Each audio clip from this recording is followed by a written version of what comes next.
Brandon here, Mr. B's Fishing Things. Retro Tank Part 2. No, I didn't completely forget about it. We've been waiting for some stuff. Let's see what we got.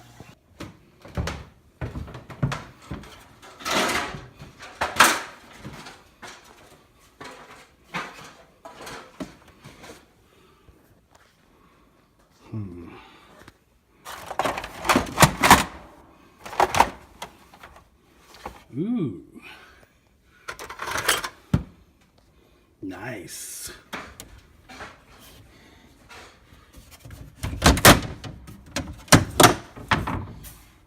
That's what we're looking for.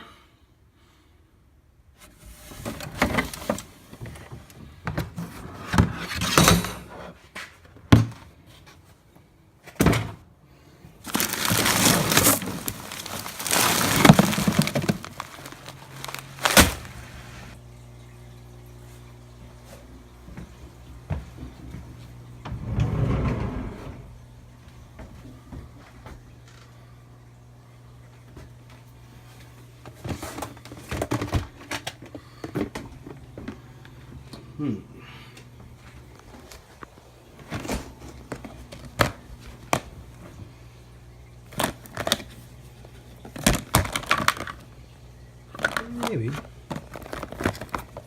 There we go. Okay, so this is some stuff I've been gathering up for a little while for this, what I'm calling my retro tank. So, let's recap. This is a 40-gallon glass aquarium Metaframe tank. We resealed it, fixed it up. I found a map that I liked that is kind of plasticized. Cut it to fit, put it on the back of the tank. Gonna call that my background. Now, down here we have Fluval 203. So that's not as early as it gets, but it's pretty close to as early as you can get for a Fluval canister filter.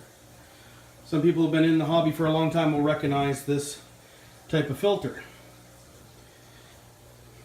Light bulb type, metal, light. Nice thing about this is nowadays we can put LED bulbs in it. Don't make a whole lot of heat, make exactly as much light as we want. Got an old thermometer. Hang on the back type heater. This one is a Long Life, it's called. I think that's some sort of an off-brand, don't really know. Air pump. And this is one of the things we were waiting to see come in. This is not exactly like they were, but it's not a bad little copy or whatever. So the diver and the chest on a chain, air driven. As long as we're going to go old school or retro, let's be as cheesy as we can. What do you think? We ordered a few different kinds of these toys and they haven't all come in. I was looking for some old gravel that I thought, you know, the multicolored whatever gravel. I didn't really have any and I'm not really willing to go quite that far. But I do have this bag of white and blue stone, which I think will be pretty neutral and go with most things. Okay, so that's the stuff we've got gathered up. So, let's get setting it up and see what we end up with. Okay, so as we get ready to set this tank up, I want to show you guys a couple of things. This old filter here, this old hosing, it's not brittle or anything yet. It's still pretty rubbery, but I did go ahead and cut off some of the ends. Some of them were getting where I wouldn't really trust them not to leak. They had become swollen and kind of that's where I really wasn't going to trust them anymore. So I did cut off just as conservatively as I could, cut a little bit off, and I've got this all set up. There's an intake pipe there. There's a spray bar I'm going to try to use. I don't have all the elbows that I'd like to have to turn it a little bit better, so we'll set it up anyway. So what I've done is I've cleaned the gravel a little bit. All I do is in as hot a water as I can possibly get out of my tap, I rinse it well in a strainer, let it drain here, and now that's all set up. So here's the way the inside of the filter works. Not to jump around you guys, but here's the way these old filters work. These were an incredibly nice old filter. I love them. This is an old Fluval. Okay? They haven't made this for a long time. And I don't know why, because you know what? They had it figured out. Look at that. 7 watts. Uses nothing, right? CSA approved. 203 was the type. The 2 hoses went in and out of the top. They did have valves here to turn it on and off, so you didn't have a problem with that. They went away from this round design, which the round design had a rubber O-ring, which was great. They were not prone to leaking very badly because that rubber O-ring sat way down in there on that second lip. And they weren't really bad for that sort of thing. And now they've got this square canisters with a round O-ring. I don't know. So these pieces here, they all turn together and lock and separate. And you can put your various medias in them. Okay? And that's the way the top one goes. This here doesn't look all that strange compared to what you normally do. That turns out of there. There's a little O-ring, rubber, an impeller shaft, and an impeller, not unlike what we use in a lot of filters. They had it figured out. So I already have media all cycled for that. How did I do that? Let's look at that. Over here in this tank, see these bags with sponge in it and rings, more sponge. I even have some floating up here. They're a bio ball type thing. And these have been in here cycling since the last video we did weeks ago.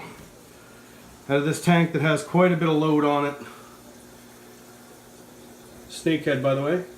Grumpy. So these have been in here waiting for us to use.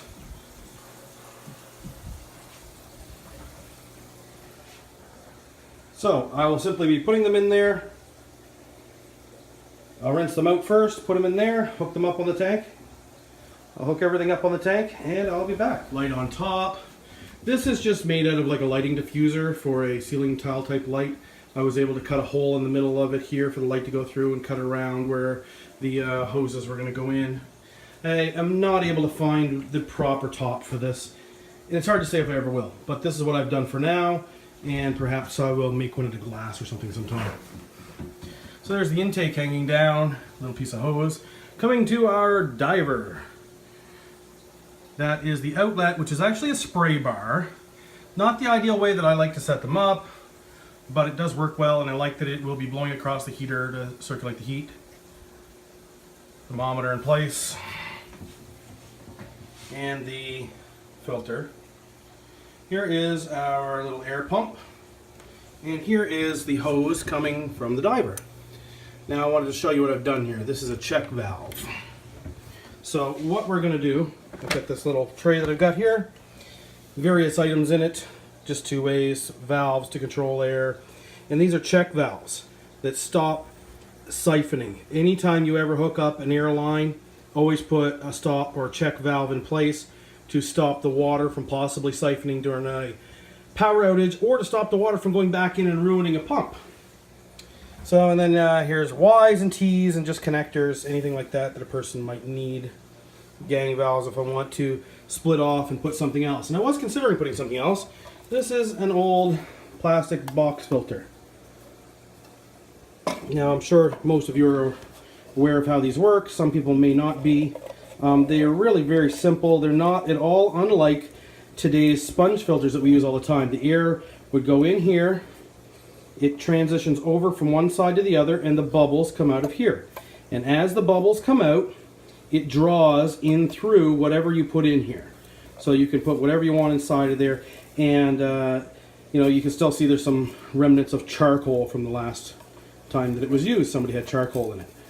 So you know, we used to do that commonly, and a really common thing to do was to put charcoal and then Dacron or pillow stuffing or filter floss, whatever you want to call it, on the top of it. That would sort of clean the tank, and the charcoal would purify the tank. At least that was our theory back in the day. So now we're going to add some water and see what we got.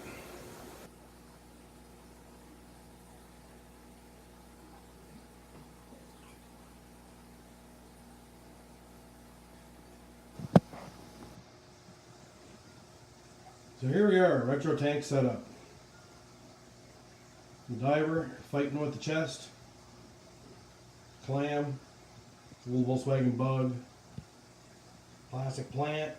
Stocked it with Tetras, Mollies, a Betta.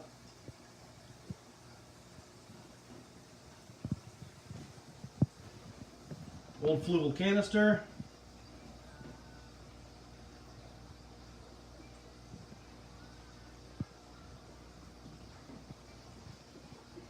It worked back in the day and it still seems to just fine now.